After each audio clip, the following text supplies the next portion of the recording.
بسم اللہ الرحمن الرحیم۔ سورۃ الانفال کی پہلی آیات کا شان نزول۔ حضرت عبادہ رضی اللہ تعالی عنہ بیان فرماتے ہیں کہ ہم سب رسول اکرم صلی اللہ علیہ وآلہ وسلم کے ساتھ غزوہ بدر کے لیے نکلے۔ غزوہ بدر یعنی مسلمانوں اور کفار کے درمیان ہونے والی پہلی جنگ، جسے غزوہ بدر کا نام دیا گیا ہے۔ حضرت عبادہ رضی اللہ تعالی عنہ بیان فرماتے ہیں کہ ہم سب جب نبی اکرم صلی اللہ علیہ وآلہ وسلم کے ساتھ بدر کے میدان میں پہنچے تو دونوں لشکروں یعنی کفار اور مسلمانوں کے درمیان جنگ ہوئی۔ اس جنگ میں مشرکین کو شکست ہوئی اور مسلمان اللہ تعالیٰ کے فضل و کرم سے فتح یاب ہوئے۔ فتح یاب ہونے کے بعد اور مشرکین کو شکست دینے کے بعد مسلمانوں کا لشکر 3 حصوں میں تقسیم ہو گیا۔ ان میں سے کچھ لوگ بھاگتے ہوئے دشمن کا پیچھا کرنے لگے اور کچھ لوگ کافروں کے چھوڑے ہوئے مال کو جمع کرنے لگے، اور کچھ لوگ رسول اکرم صلی اللہ علیہ وآلہ وسلم کے پاس جمع ہو گئے تاکہ کوئی چھپا ہوا دشمن آپ صلی اللہ علیہ وآلہ وسلم پر پلٹ کر حملہ نہ کر دے۔ اس طرح جنگ ختم ہو گئی اور سارے لوگ اپنی اپنی جگہ واپس آ گئے۔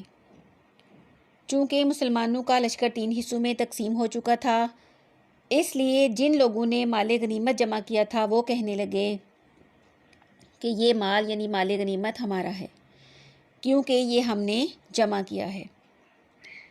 اب وہ لوگ جو بھاگتے ہوئے دشمن کا پیچھا کر رہے تھے وہ کہنے لگے کہ اگر ہم دشمن کو نہ بھگاتے، دشمن کا پیچھا نہ کرتے تو وہ واپس پلٹ کر حملہ کر سکتا تھا، تو تم یہ مال کیسے جمع کر سکتے تھے؟ اس لیے ہم اس مال کے زیادہ حقدار ہیں۔ اب وہ لوگ جو آپ صلی اللہ علیہ وآلہ وسلم کی حفاظت کا کام کر رہے تھے وہ کہنے لگے کہ آپ صلی اللہ علیہ وآلہ وسلم کی حفاظت کرنا سب سے اہم کام ہے اور ہم اس کام میں مصروف تھے، ورنہ ہم بھی یہ مال تمہارے ساتھ جمع کرتے، اس لیے ہم اس مال میں برابر کے حصے دار ہیں۔